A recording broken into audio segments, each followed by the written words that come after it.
¿sabéis que te quiero leer, Gonzalo, preparando esta entrevista?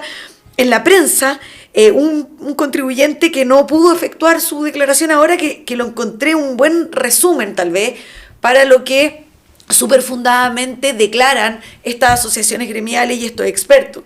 Este señor dice en la prensa, esto es EMOL, no me atreví, no lo dejaron declarar su impuesto en la operación rentadora, no me atreví a otra cosa que, ¿cuál siervo medieval, acosado por los recaudadores de impuestos y sus amenazantes armas, aceptar esa expoliación y hacer el pago con ese recargo usurero?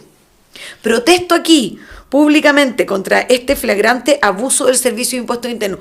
Fue un contribuyente el que no lo dejaron declarar y que, bueno, que lo pudo hacer en mayo, ¿no es cierto? O sea, con unos pocos días de retraso, y que además, por supuesto, va con una multa, lo que estábamos hablando al principio. Entonces, yo creo que vamos a ver cómo se resuelven si es que se resuelven. Yo creo que un buen resumen de cómo están las cosas, llamar la atención o comentarle a la ciudadanía que no ha leído estas declaraciones del estado actual de estos trámites que son tan necesarios para, como decís tú, comer. Pues ya ni siquiera es la economía, ¿no es cierto? También, pero porque la economía y el crecimiento empujamos todo, y a generar riqueza y aportar valor a la sociedad, pero pobres, claro, contribuyentes en el contexto en el que estamos hablando.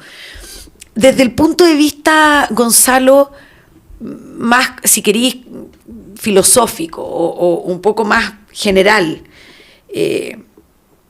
¿cómo ves tú los impuestos? Yo te comentaba que hoy día un hijo había aparecido con una polera, los impuestos son un robo, y justo teníamos la entrevista. Entonces, ¿qué crees tú del diagnóstico o del estado actual de nuestro sistema tributario? ¿Ya? No quiero que estés de acuerdo conmigo con que los impuestos sean un robo, sino que desde el punto de vista técnico, ¿cómo está nuestro sistema tributario? ¿Cómo ves a los impuestos en Chile, la carga tributaria? Al parecer el resumen de lo que hemos estado hablando sobre los problemas que tienen los contribuyentes es algo así como, por favor, déjennos en paz. Pero a nivel más filosófico, si querido, más general, ¿cómo ves tú el sistema tributario?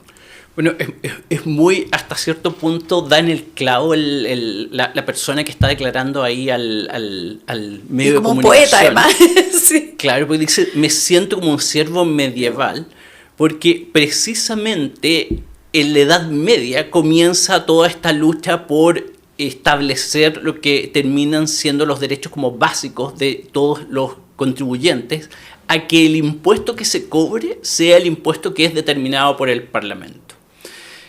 Comienza claro, obviamente la más famosa es la Carta Magna, pero antes de la Carta Magna está esta otra carta en España, en León, como casi 100 años antes, creo. Entonces es una lucha medieval entre estos reyes que tomaban el dinero de sus súbditos. Y ahí no era solo de los súbditos que estaban armados, no solo del señor feudal que tenía un ejército y podía enfrentarse al rey, que era obviamente el que puso el arma más dura para enfrentarse al rey, pero también, y por eso es tan interesante la historia de lo mismo en España, esta es la Carta de León, era de las ciudades, los habitantes de las ciudades que también tenían la capacidad, pues en esa época las ciudades eran amuralladas, entonces tenían la capacidad de enfrentarse al rey, los ciudadanos, y ahí también viene esa otra palabra, llegan a estos acuerdos y comienzan a fomentar que el impuesto es el resultado de este acuerdo entre el rey y los subordinados. Después el rey es reemplazado por el Estado ya no es tan, porque el rey era en ese sentido mucho más abierto, en el sentido de que decía, no, yo quiero este dinero porque me quiero construir un palacio, yo quiero este dinero porque era más honesto. Era más honesto, claro. En ese sentido, no había quiero ir a una guerra contra el país de al lado. Pero desde que el Estado reemplaza al rey, siempre está y que tiene que ver con el tema de la moral tributaria, está esta declaración de que el dinero será usado en cosas benevolentes, casi como una especie de caridad forzada. Pero hay dos puntos que son relevantes respecto de esto. El primero es que el tributo es el resultado de ese acuerdo. Y ese resultado tiene que estar delimitado, tiene que haber algo similar a lo que dicen los penalistas, que es esta tipicidad. Es decir, tú tienes que saber y puede ser determinable por distintas personas cuál es el monto y cuáles son los hechos que provocan este impuesto. Entonces, cuando dices, bueno, ¿y en qué estamos nosotros? Y estamos justamente en una etapa en la cual esa línea es bastante tenue, difusa. Es bastante difusa, sí. Y tenemos todas estas acciones en las cuales Impuestos Internos siente que puede calificar cualquier, digamos, ir alterando las calificaciones, ir diciendo, acusando a las personas de distintas cosas para cobrar impuestos. O que puede decir simplemente, ¿sabe qué? He decidido que están los errores detectados son muy altos, así que detecten menos errores. Cuando ocurre eso, cuando es evidente que no existe, que la línea divisoria no es clara y que podemos simplemente por un acto administrativo pasar a tener que ir a defender un juicio, o peor aún, como ocurre con las contribuciones, que es otro de los entre comillas, escándalos que hemos tenido en el último tiempo, que suben o bajan aparentemente a voluntad de cada director, porque cuando se han ido intentando forzar que se transparenten los parámetros, la respuesta es no hay parámetros, este principio comienza a decaer. Y ese primer principio no es algo menor. Y hay que recordar que la Comisión de Venecia, que fue uno de los organismos que fue considerado por ambos bandos políticos cuando fueron las discusiones constitucionales como un organismo técnico que era capaz de dar una opinión técnica a los dos bandos, es decir, no estamos hablando de una entidad politizada, precisamente se refirió a este tema, que el Estado de Derecho, es decir, este concepto tan básico que se comenzó a pelear en la Edad Media, y por eso es tan importante resaltar cómo se sentía esta persona. El Estado de Derecho se compone precisamente por esta certeza jurídica, es decir, que si las leyes se limitan a facultar a alguien para resolver de la manera que le plazca, es decir, usted cobre discrecionalmente a lo que usted estime pertinente, en ese caso ya el Estado de Derecho pasa a ser una especie de parodia y no estamos frente a un real Estado de Derecho. Entonces, y hay un poco resaltar el por qué estos organismos que normalmente eran técnicos están haciendo una queja, es porque este problema es un problema extremadamente importante. Ahora, al mismo tiempo, además de que esta obligación tributaria debería estar perfectamente delimitada en una ley y no deberían existir esta discrecionalidad para actuar y decir te voy a cobrar más, te voy a cobrar menos, voy a decidir bajar o subir la cantidad de casos que se rechazan. La sustracción de recursos de los particulares hacia el Estado presenta varios problemas que son propiamente técnicos, que el caso de la OCDE, que es otro también de los organismos que tiende a ser mirado por ambos bandos políticos como un organismo técnico que da opiniones bastante fundamentadas. En el caso de cuáles son los montos que se tienen que cobrar, también en los estudios más detallados y que da cuenta de lo que ha ocurrido en los países miembros de la OCDE por periodos más largos, dicen algo que es que suena bastante evidente al final del día, que existen lo que los economistas llaman rendimientos marginales decrecientes respecto de las tasas. Si una persona tiene que comer y tú le dices, no, ¿sabe qué? Yo me voy a llevar la mitad de lo que usted tiene que comer, un 20% de lo que tiene que comer, porque lo voy a usar, lo voy a destinar a otra cosa, sea buena, sea mala, sea lo que sea. Para esa persona no es neutro eso. Entonces, en la medida que la tasa del impuesto puede subir solo hasta cierto punto, y después de cierto punto, la recaudación comienza a caer. Es decir, que hay un punto en que la recaudación, y un poco lo que da cuenta la OCDE es que se debe analizar esto que se llama la curva de Laffer, que no existe una elasticidad mágica en los impuestos, tú los comienzas a subir y hay un punto en los cuales ocurren dos cosas. La gente te los deja de pagar, que es un poco el problema que tenemos en el caso de en Chile, la informalidad. Claro. O simplemente empiezas a espantar el capital y la inversión se va a otro país.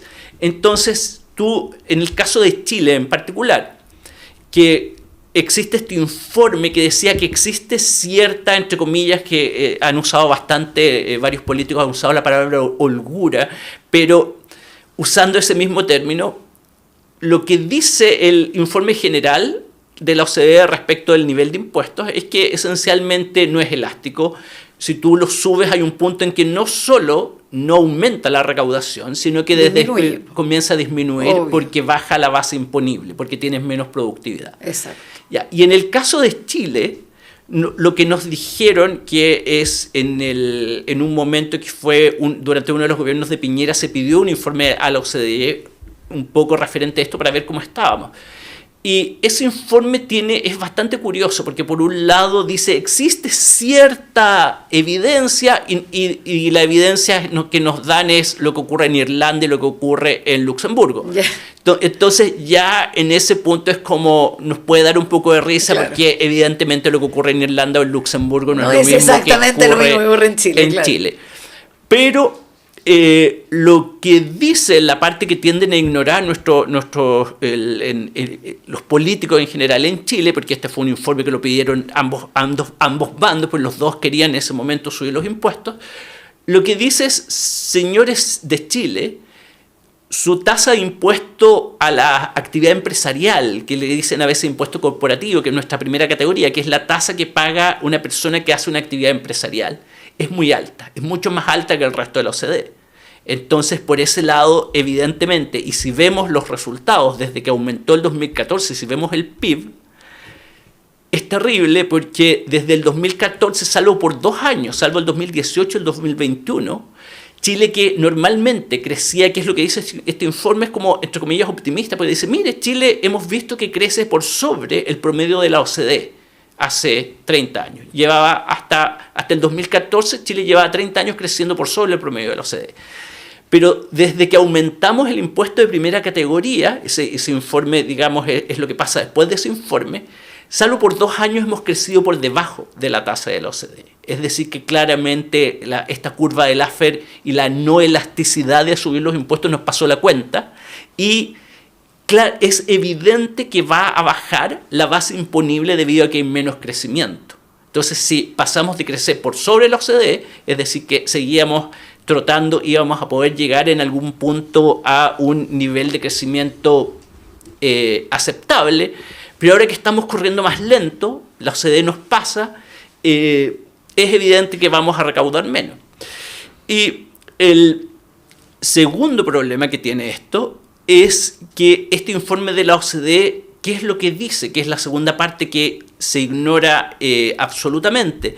Y dice, ¿sabe qué? Usted, a diferencia del resto de los países de la OCDE, y que hacen estas típicas comparaciones del pasado, pero Chile, curiosamente, estábamos a este nivel de Producto Interno Bruto por persona, éramos curiosamente asimilables al nivel de ingreso que tuvo Australia en algún momento. Entonces hacen una comparación con Australia y dice, usted está en este momento está cobrando más o menos lo mismo que cobraban en Australia en ese momento, pero cuando Australia estaba en ese momento, la OCDE cobraba más. Es decir, los australianos cobraban menos impuestos y en los demás países europeos tenían una carga más significativa. Entonces estamos parecidos a los australianos en algún punto. Pero nos dicen, ojo, que bajo todo parámetro, las tasas aplicables al impuesto global complementario, que es el impuesto que pagan las personas, son muy bajos en los segmentos medios. Entonces ahí es donde parece ser bastante evidente el por qué los políticos de los distintos bandos quieren ignorar a toda costa esa parte del informe de la OCDE. Porque lo que nos sugiere la OCDE es súbale los impuestos a la clase media y bájele los impuestos a las empresas. Claro. Sí, a ver, Gonzalo, es que diste cuenta de información súper relevante que me permito, seguramente lo voy a hacer mal, pero que me permito resumir o ordenar en mi mente, Gonzalo, en primer lugar, dijiste, y por favor corrígeme si es que me equivoco, pero dijiste, ¿sabéis qué? Los contornos en Chile son difusos. Tenemos un principio de legalidad, es decir, que ha sido la lucha, me carga esa palabra, pero la lucha desde hace siglos, ¿no es cierto?, en que nos paramos frente al soberano, frente al gobernante, y le decimos, yo necesito algo de certeza. Y por lo tanto, todo lo que usted me extraiga de mi bolsillo, generado con mi esfuerzo y por mis medios, ¿no es cierto?, con mi trabajo, tiene que estar estrictamente regulado en la ley. Y eso significa que lo que yo voy a pagar, no solamente la tasa del impuesto, que incluso la tasa tiene contornos difusos en algunos casos, pero no solamente la tasa, sino que cuál es el hecho imponible, cuál es la base, o cuándo se da la exigibilidad del impuesto, el devengo, qué sé yo, ya. Todos los elementos de la obligación tributaria tienen que estar en la ley. Y lo que tú estás diciendo es, sí, pero fíjense que cuando los expertos miran nuestro sistema tributario se dan cuenta, bueno, y nosotros también nos damos cuenta, ¿no es cierto? Cuando miramos nos damos cuenta que los contornos son súper difusos y que hay un espacio gigante para la discrecionalidad o para incluso casos de arbitrariedad en el cobro de impuestos, en el giro del impuesto, ¿no es cierto? Porque hay espacio para que, incluso con la justificación de hacer uso de facultades de fiscalización por parte del Servicio de Impuestos Internos, se cobren impuestos que no están en todos sus elementos en la ley, ¿no es cierto? Bien, ese es el primer punto. En segundo lugar, la cantidad a cobrar, en que tú, como bien dices, oye, en Chile estamos por sobre la tasa promedio de impuestos que se cobra a las empresas, o primera categoría, impuesto de primera categoría, de la OCDE. Y eso, Gonzalo, yo lo creo que tú lo mencionaste, pero lo quiero repetir porque lo encontré clave, que te alejáis o sea, pierdes competitividad. Y eso en castellano creo que es mega relevante porque nosotros necesitamos atraer inversión. Y cuando tú tienes, y el inversionista, nadie es tonto, nadie, ni tú, ni yo, ni las personas que están en la casa. Entonces, cuando tú ves que en otras jurisdicciones, que en otros países, el impuesto corporativo es menor, tú vas a poner tu plata, tu inversión, en aquellos países en que, abro comillas, te tratan mejor.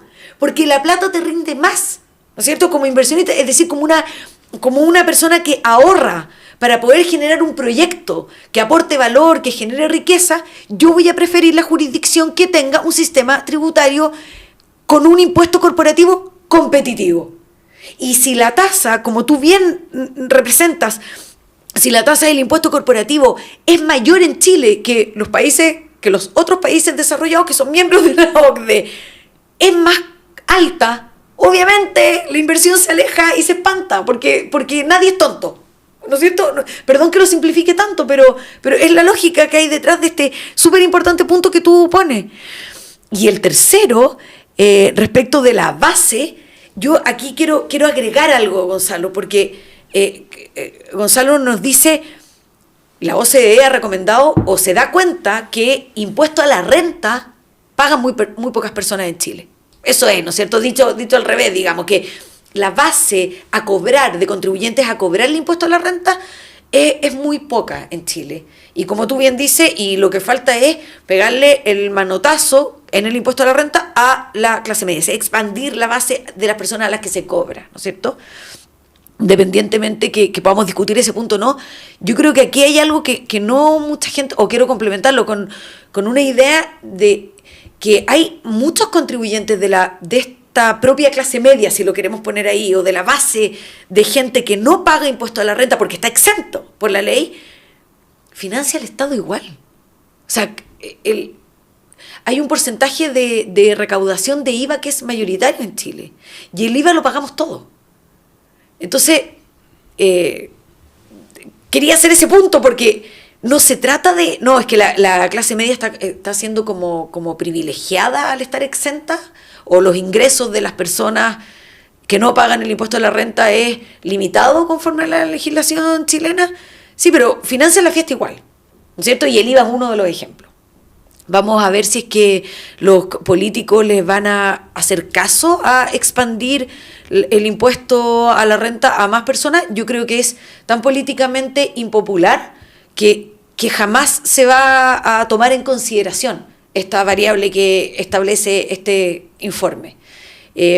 Aun cuando se haga un daño tremendo, no solamente a la clase media, sino que a todos los habitantes de nuestro país, porque esto significa pegar es un garrotazo mejor distribuido.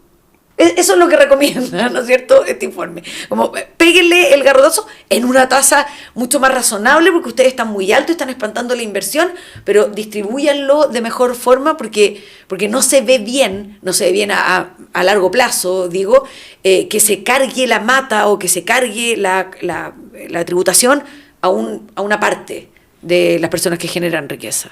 Claro, porque un poco la visión de los europeos en ese sentido es bastante, podríamos decir, casi cruel, porque dicen, bueno, las empresas, el capital es esencialmente móvil. Exacto. El capital se va a ir el día de mañana, se siente maltratado y se va.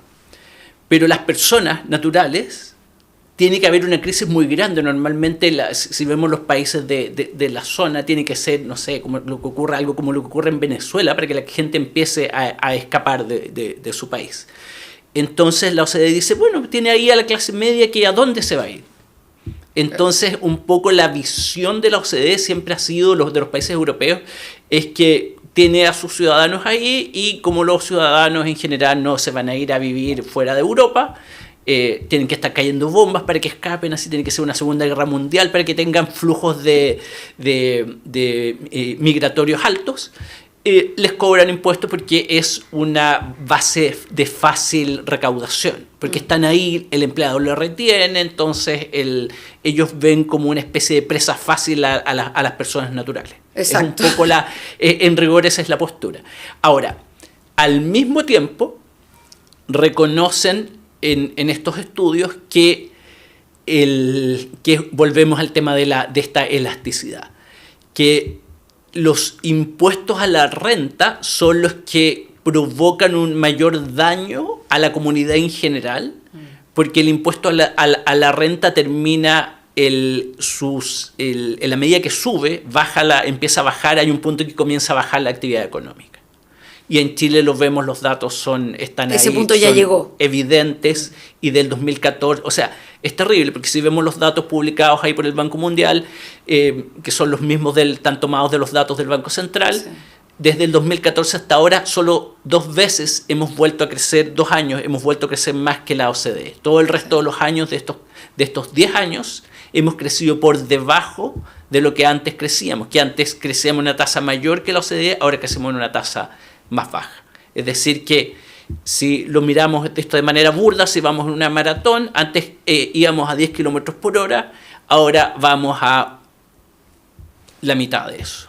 Porque es tristemente, en el tiempo, cada punto menos que crecemos es una base menor de crecimiento para el siguiente ejercicio. Es decir, que vamos achicando la base, al final del día, visto desde el punto de la recaudación, vamos achicando la base imponible futura. Claro. Entonces, por eso los europeos dicen, si va a sacrificar a alguien, sacrifique a la clase media.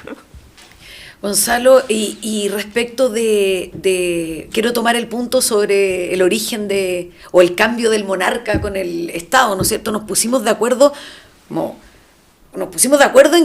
que bueno, le entregábamos la protección de algunas funciones mínimas al Estado, ¿no es cierto? Bueno, ahí dependiendo si somos naturalistas o bueno, dependiendo del origen del contrato social, pero da lo mismo cuál teoría prefiramos, porque está claro que nosotros queremos que el Estado provea de seguridad. Yo creo que ahí igual es transversal, ¿no es cierto? O sea, usted cumpla con entregarme paz, orden público, semáforos en las calles, ¿no es cierto? Cosas mínimas. Y el impuesto, uno podría estar de acuerdo con financiar al Estado para que cumpla con esta misión mínima. Orden, seguridad, protección de la propiedad privada, y garantía de la libertad, ¿no es cierto? Vida y libertad. Entonces, y relacionándolo con la moral tributaria de la que tú hablabas, pero ¿cómo ves hoy día esto de la moral tributaria? ¿Cómo ves hoy día el ejercicio de las facultades de fiscalización, si quieres, del servicio y la pará, dicho en castellano, en la que está el contribuyente, cuando vemos que estas cositas mínimas o lo mínimo que uno espera del Estado tampoco se están cumpliendo a cabalidad, por decirlo, por ser súper generosa con lo de a cabalidad, porque derechamente podríamos decir que no se están cumpliendo, pero eso lo digo yo. Uh-huh. Bueno, si vemos en la última reforma se dijo que una herramienta para que subiera esta moral tributaria iba a ser esto de la sostenibilidad. Y el ministro dijo algo que es tal cual, que la moral tributaria, cuando hablamos de moral tributaria, técnicamente no estamos hablando de la moral en el sentido clásico, filosófico, de qué es bueno, qué no es bueno, sino que la moral tributaria es una pregunta que se hicieron los economistas a ellos mismos. Y dijeron, sabemos, como economistas, que la gente no quiere, nadie en su sano juicio quiere pagar los impuestos porque los impuestos es dinero, tienes menos dinero, por lo mismo, salvo que existiera alguien que fuera una especie de santo y dice yo quiero trabajar para darle todo mi dinero a otro. O muy mentiroso. Claro. La gente no va a querer pagar los impuestos simplemente por el razonamiento económico. Ellos un poco decían, el razonamiento económico es que voy a tener menos dinero, por lo mismo nadie quiere pagar más impuestos. Y un paréntesis, Gonzalo, pero y tiene toda lógica, ¿no es cierto? O sea, un peso en la billetera del fisco es un peso que está fuera de la economía privada y por lo tanto fuera de todos los proyectos que yo quiero hacer. O sea, le pago al fisco, pero dejo de consumir si es que tengo ganas de consumir, dejo de ahorrar si es que tengo ganas de ahorrar, de invertir, ¿no es cierto? De comprar bienes de capital. Chao, esa plata me la quitan y va directo al fisco ya, ese paréntesis nomás. Claro, entonces como los economistas parten siempre de supuestos, entonces ellos tienen este supuesto del homo economicus, que es un ser que dice yo quiero tener más recursos y por lo mismo este hombre ideal que existe en todas las sociedades, la teoría es que ninguno de ellos quiere pagar los impuestos, pero aún así existen lugares y sociedades en los cuales existe un mayor interés en pagar menos impuestos que en otras. Y ahí ellos dicen cuáles son los motivos que llevan a la gente a engañar al fisco. Es decir, no definen qué es engañar al fisco, sino que al final del día lo que hacen es encuestas de decirle a la gente lo siguiente. Si usted pudiera engañar al fisco, ¿lo haría? Y después de que responden sí o no, ¿por qué lo haría? Entonces la moral tributaria lo que estudia esencialmente es eso, es decir, sin definir engaños, sin definir, es buscar los motivos por los cuales la gente querría engañar al fisco. Y esa sería una baja moral tributaria de la población. Aquellos en que encuestados, mucha más gente o muchos más contribuyentes dicen, no, yo engañaría al fisco, sí, ¿y por qué? Y te dan las razones. ¿No es cierto? Exactamente. Perfecto. Claro, inicialmente, obviamente, los primeros estudios de esto eran más divertidos porque lo hacían los europeos que obviamente observaban algo que los países del norte de Europa la gente tendía a pagar los impuestos y según Schmoeders, que era uno de los primeros estudiosos de eso, inclusive decía en el caso de los ingleses hacen las cosas más descabelladas que les pide la administración tributaria y cumplen con todas estas declaraciones absurdas. Claro, no se murió y no vio lo que pasa en Chile, así que tienen a los pobres contadores llenando estos formularios. Y decía, en cambio, en el sur de Europa la gente es mucho más relajada y no le importa tanto esto de pagar el impuesto. Entonces ellos querían ir más allá de decir esto es algo que a uno les llega más sol y a otros les llega menos sol. Querían estudiarlo de manera científica. Entonces establecieron todas estas encuestas y es algo que... ¿Por qué estamos predispuestos no a pagar más o menos? Claro. Ya. Y ahí un poco hay dos ejemplos que son bastante claros porque los estudios sistemáticos que se han hecho de esto, que el último fue un estudio que hizo en conjunto la OCDE con las asociaciones de contadores internacionales, que son dos, y que lo hicieron en varios países, pero se concentraron esta vez en Sudamérica. Entonces tenemos datos duros de la región publicados recientemente. Y si vemos lo que dijo el ministro de Hacienda y gente que llevó el ministro de Hacienda para justificar este tema de la sostenibilidad, según el gobierno en ese momento, la baja moral tributaria se debía a un bajo cumplimiento, que la gente decía, como una empresa grande no está cumpliendo, entonces yo quiero cumplir. Ya. Pero el problema de eso es que no está sustentado con datos, con estudios comparables. Y los estudios comparables, porque está este estudio reciente de la OCDE que coincide con otros estudios previos realizados por otras organizaciones, y da cuenta de algo que se puede explicar fácilmente.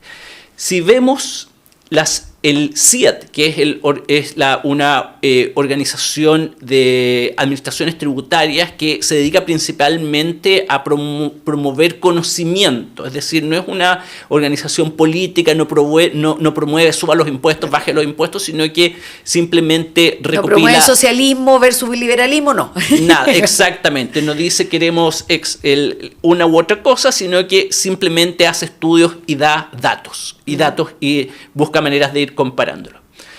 Y en las fichas del CIAT, que están al año 2022, podemos ver que en el caso de el promedio de la relación del PIB que toma el Estado por impuestos, es decir, es un dato duro, tenemos el PIB, Producto Interno Bruto, que por la recaudación efectiva, a qué porcentaje del PIB corresponde, es decir, recaudación dura.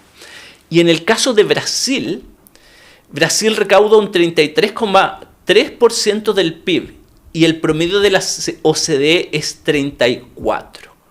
Es decir, está a 7 décimas de Brasil está casi al nivel de la OCDE, y alguien puede creer que las prestaciones en Brasil son de la misma calidad, las prestaciones públicas, que en Europa. Es decir, yo puedo vivir en cualquier lugar de Brasil como puedo vivir sin ningún problema en cualquier lugar de España, de Francia o de Inglaterra. La respuesta es no. Hay zonas de Brasil donde no hay Dios ni ley, están tomados por el narcotráfico, hay zonas de Brasil que no tienen atención primaria, y recauda casi el mismo porcentaje del PIB en impuestos. ¿Y qué es lo que nos dijeron los estudios que hizo la OCDE con estos organismos, que un poco llegaron al mismo resultado que estudios anteriores hechos por otro organismo? Que la moral tributaria en Sudamérica es baja y no está ni siquiera en el mapa el tema del cumplimiento ajeno, sino que el principal problema es la corrupción. La gente dice, ¿para qué voy a agrandar simplemente este saco de dinero que los políticos se roban? Entonces, la percepción del mal uso de los recursos que se le entrega al Estado es la principal motivación por la cual las personas no quieren pagar los impuestos. Y las siguientes tienen que ver un poco con la calidad de las prestaciones que efectivamente ocurren. Es decir, tenemos por un lado que la gente dice, voy a pagar 10.000, de esos 10.000, 5.000 se lo van a robar, y los otros 5.000 me los van a entregar en una prestación de salud de mala calidad, o hay una queja en general de la calidad de las prestaciones estatales. Pero esos son los principales motivos. Y al mismo tiempo, si vemos en paralelo cuáles son las principales causas que llevan a las personas a la informalidad, las primeras dos causas son que los impuestos y las cargas públicas, es decir, las cargas públicas en general, que son impuestos más cotizaciones previsionales, son muy altas. Cotizaciones de seguridad social en general, claro. Entonces, claro, tenemos que el principal problema tiene que ver con algo que queda simplemente, si es que no queremos entrar en los casos chilenos, vemos Brasil. Claro. En Brasil están a décimas del mismo porcentaje del PIB que cobra la OCDE, y claramente eso no llega a la población, sino que se va creando una especie de clase de monarquía casi medieval, en la cual los jerarcas viven como emperadores romanos y la población vive, hay porcentajes, porque obviamente en el caso de Brasil está todo el tema de la desigualdad, pero al mismo tiempo todo este tema de la desigualdad, uno dice, bueno, pero en Brasil se está cobrando lo mismo que la OCDE, entonces, ¿dónde está el resultado? ¿Dónde está la diferencia? ¿Dónde está la plata? ¿Dónde está la plata? Claro. Y si vemos que el CIAT hizo todo el trabajo, está desde el 2005, Brasil está bien cercano al porcentaje que cobra la OCDE. El 2005 tenían 32,7%. Entonces, claro, pasan los años, recaudan y recaudan más. Y la calidad de vida de la población no empeora. Y de hecho, en muchos casos empeora. O sea, podríamos, y recordando lo que acabamos de hablar, y vinculándolo con esto, Gonzalo, es la década perdida en Chile, porque desde el 2014 vemos que el crecimiento económico se estancó, se le puso freno de mano, entre otras cosas justamente por la reforma tributaria que se aprueba el 2014 en el gobierno de la presidenta Bachelet.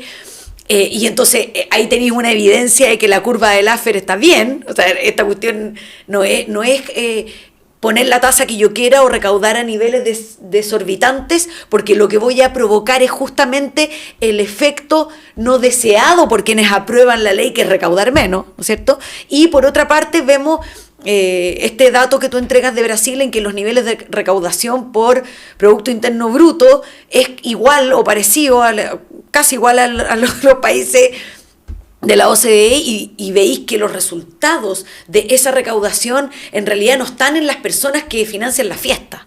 Eso es, y lo vinculamos porque partimos conversando sobre esto, Gonzalo, por la moral tributaria y por la sostenibilidad, y casi uno le encuentra razón a los brasileros con baja moral tributaria. ¿Por qué predisposición habrá para pagar impuestos si ves que pagáis como país europeo, como país nórdico, y el resultado es o altos niveles de corrupción y altos niveles de despilfarro, más o menos lo que vemos aquí. Hoy día, ¿para qué decir con la contingencia? Que no te voy a llevar la contingencia respecto de licencias médicas y que en el propio Servicio de Impuesto Interno, todo esto, ¿cuántas personas? Cientos de personas, ciento y tantas personas ocuparon o defraudaron al fisco. Imagínense, funcionarios de quienes están obligados por ley a aplicar la ley tributaria y a fiscalizar la ley tributaria, los vemos en este escándalo de las licencias médicas. Entonces, claro, se despilfarra, se endeuda al país, en realidad a nuestros hijos o nietos, a las futuras generaciones,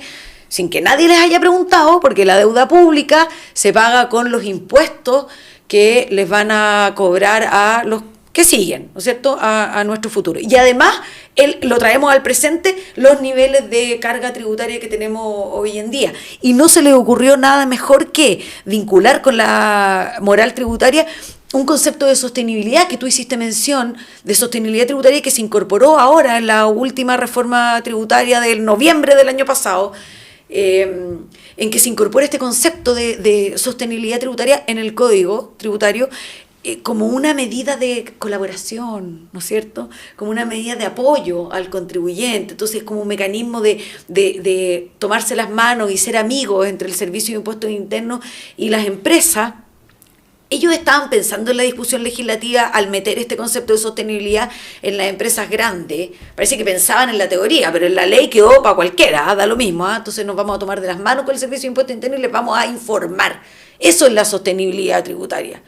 Y no voy a poner el tema del origen de la Agenda 2030 que tiene este concepto, porque se agarró de allí. Pero me sorprende, Gonzalo, que a nivel académico, si querés, este concepto haya sido tan celebrado o tan aplaudido. Me sorprende porque, por la evidencia o dato duro que tú estás dando, bastante más general, bastante más no político, ¿no es cierto?, o no de política fiscal, sino que de evidencia empírica, afuera, digamos, comparando distintas jurisdicciones tributarias, versus los pocos datos que tenemos hoy día sobre esta misma materia en Chile. Creo que hay un estudio de un profesor de la Universidad Católica de Valparaíso, o de la Universidad de Valparaíso, Católica de Valparaíso. Sí, es posible, pero el gran problema que hay es precisamente ignorar en nuestro medio los datos duros. Claro. Y los datos duros, más encima, hechos por organismos internacionales serios como la OCDE. Claro, y toman respecto de la región. Claro, o de nuestro país. De toda la región. ¿No? Se hicieron entrevistas por toda Sudamérica con volumen. O sea, son estudios que han sido replicados en otras. Es decir, son científicos, pues son replicables. Y la consecuencia son esos dos motivos: corrupción y mal uso de los recursos. Y en mal uso de los recursos, por ejemplo, que otro de los problemas que tenemos es esto que se tiende a ocultar los datos en Chile, por motivos que son un poco evidentes cuando tenemos datos. Que en el caso de la educación, que ha sido siempre este caballito de batalla para ir subiendo los impuestos, y en educación efectivamente ha aumentado el presupuesto del Ministerio de Educación tremendamente en los últimos años. Pero estaba viendo precisamente cuál es el estado de la educación. Y un poco la prueba PISA da cuenta de cosas terribles, pero además, si vemos ahí una fundación que se llama Acción Educar, que se dedica un poco a hacer estas mediciones, comparar y ver los datos, y veía acá algo que es bastante evidente, y es el por qué la gente al final del día no quiere pagar por esto, porque dice, un poco, aquí también leo textual, dice: la calidad del aprendizaje en Chile permanece en niveles que no han variado significativamente durante más de 20 años. Es decir, técnicamente son rendimientos marginales decrecientes. Se pone más dinero en educación y en este caso agradezcamos que es generoso y que dice no ha cambiado en nada, es decir, no gastamos más en obtener el mismo resultado, y no dicen gastamos más en obtener un resultado aún peor. Entonces el problema de la moral tributaria va por ese lado. Mientras no se usen bien los recursos del Estado, mientras no se mida el resultado de qué está haciendo el Estado con los recursos, obviamente la gente no va a tener ningún interés, y ante la pregunta de si usted pudiera engañar al Estado, ¿lo haría?, la respuesta de la gente común va a ser sí, obvio. Y dice, ¿pero por qué? Porque lo que no se robaron lo malgastaron. Y qué bueno el ejemplo que das, o el dato que das de la educación, porque fue justamente cuando empezó nuestra década perdida, en que bajan los niveles de crecimiento económico a propósito de la reforma de Bachelet. Justamente en el mensaje de esa ley, la 20.780, la chiva o la justificación era que con esta reforma tributaria vamos a recaudar más. Mentira. Era el objetivo que tenía, era 3,6 puntos del PIB, si mi memoria no me falla, y no llegaron ni a la mitad en términos de recaudación objetivo de esa reforma tributaria. Sí, y no mencionaron la baja en el crecimiento económico, porque nadie se hace responsable de eso, y la chiva fue justamente, que está en el mensaje de la ley, así que usted lo puede ver, era justamente proveer a la ciudadanía, sobre todo a las personas más vulnerables, que se sirven de la educación pública, de una educación gratuita y de calidad, ¿te acordáis? Universal, digna y no sé qué otro adjetivo le habían puesto, y eso nunca resultó. Así que súper bueno el ejemplo, Gonzalo, sobre legislar sin datos.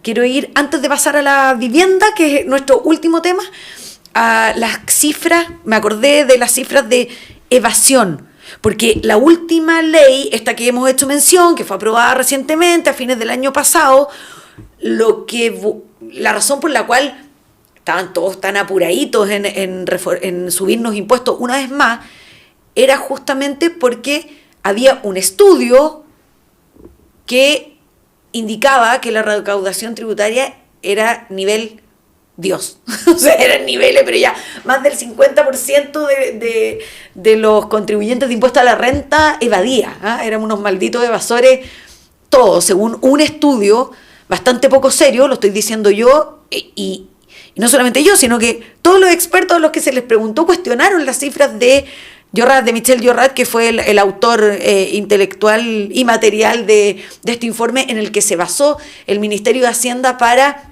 promover su ley de cumplimiento tributario, ley 21.713, que se acaba de aprobar. Entonces, quiero que me digáis, Gonzalo, cuál es tu opinión respecto de esto de legislar sin datos, o si quieres complementar esto de tomarse de un estudio que elegantemente lo vamos a calificar de poco serio, porque lo hizo todo el mundo, incluido el actual director del Servicio de Impuestos Internos, que cuando le preguntaron en la comisión de Hacienda del Senado por el estudio que situaba a la evasión en Chile en más de un 50%, lo cuestionó. O sea, lo cuestionaron todo. Pero no obstante, nos basamos en un informe altamente cuestionado para legislar. Entonces es como el mundo al revés. Sí, efectivamente, y es algo que fue abordado en la revista de Derecho Tributario,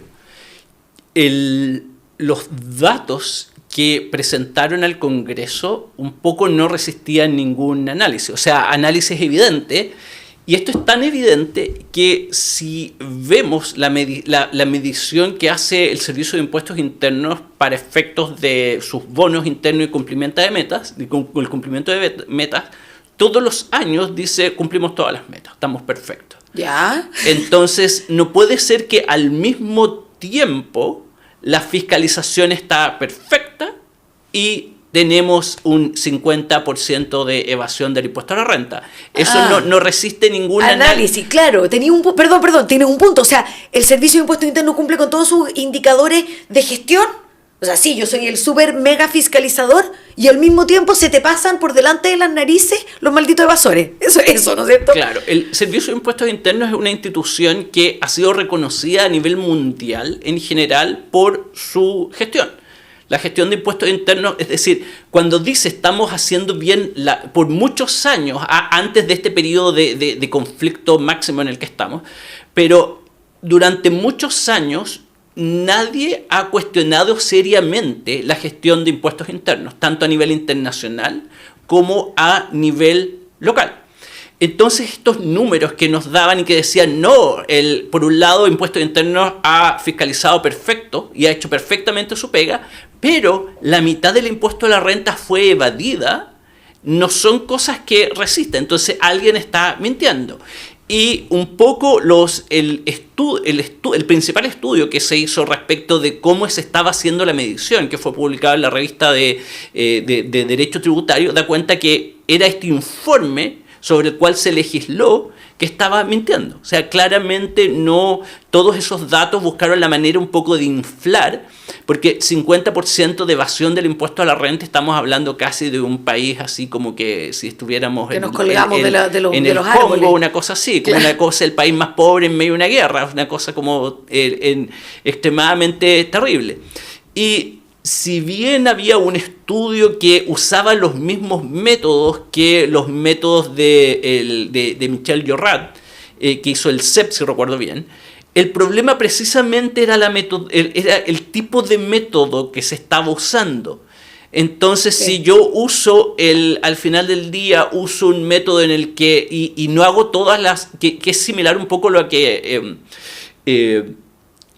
todas estas comparaciones, si digo, hoy mira, si yo uso el mismo método que usan en Luxemburgo, pero yo no tengo nada que ver con Luxemburgo es un país chico que viven 20 personas, todos trabajan en un banco y tienen un rey que es multimillonario y es más chico que Rancagua, obviamente la comparación no es válida.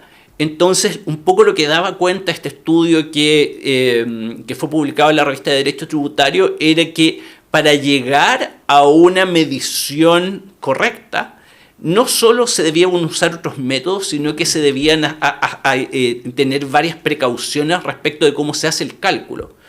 Y cuando fue, si vemos un poco una de las últimas veces que fue el director actual de Impuestos Internos al Congreso, y precisamente le preguntaron, oiga, pero ¿de qué nos está diciendo?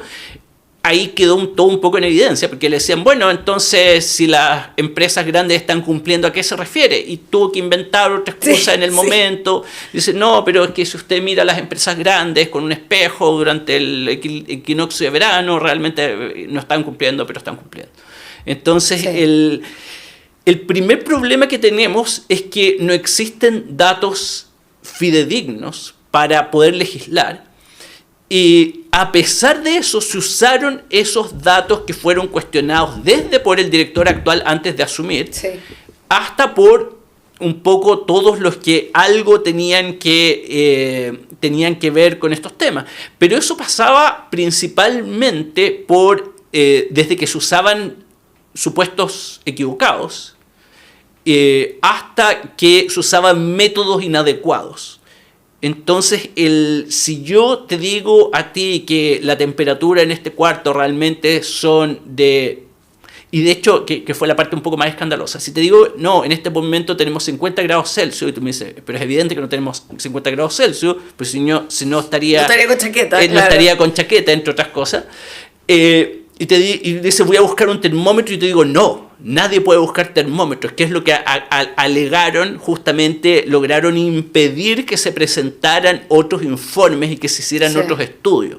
Entonces es evidente que si tú impides la medición, lo único que haces es un poco discutir respecto de Sí. estás inventando Sí, sobre ficción. Po. sobre ficción. Entonces, si dices quiero recaudar, y por lo mismo, a la hora de la verdad, todas estas leyes desde el 2014 en adelante dan estimaciones de recaudación que jamás se cumplen.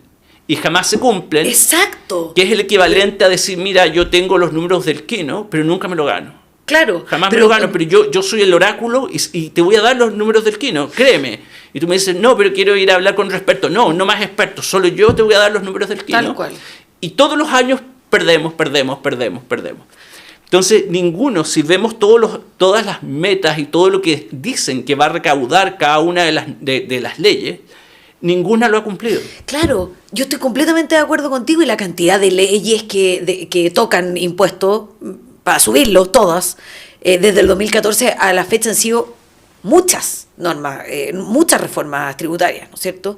También estaba recordando el artículo que tú dices, pero pucha, qué impotencia o qué frustración constatar que pasa esto, o sea, que legislan irresponsablemente, que legislan al tuntún, que no les interesan los datos, vamos para adelante, porque el objetivo lo ponen y acomodo todo el resto, lo mismo que en el presupuesto, ¿no es cierto? O sea, el ministro quiere esto, esta es la plata que necesita, y ¿cómo la voy a conseguir? Bueno, invento un poco, da lo mismo, después no la consigo, o sea, una irresponsabilidad absoluta. Pero lo más frustrante, creo yo, que en la otra patita de lo que tú estás diciendo, Gonzalo, es que los efectos no deseados de la irresponsabilidad al legislar sin datos, ya mata caballo, digamos, eso pensando, tú eres una persona que viene en su calidad de experto tributario, no político, digamos.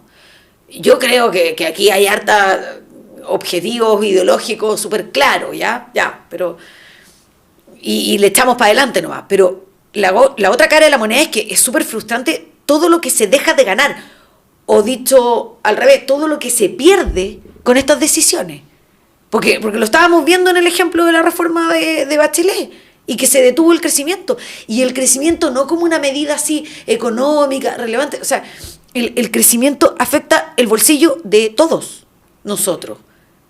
Esta falta de competitividad en la inversión y que la inversión escape, la permisología, el despilfarro, todos los puntos que hemos hecho hoy día afectan a los seres humanos comunes y corrientes. Podemos excluir a los políticos que viven en otro planeta, pero los que vivimos acá nos afecta todos los días, por los precios, el desempleo, la moral tributaria de la que tan profundamente hablaste, ¿no es cierto? Y que no te dan ganas de pagar impuestos porque veis cómo se los gastan en la procultura y en la licencia médica y etcétera, etcétera.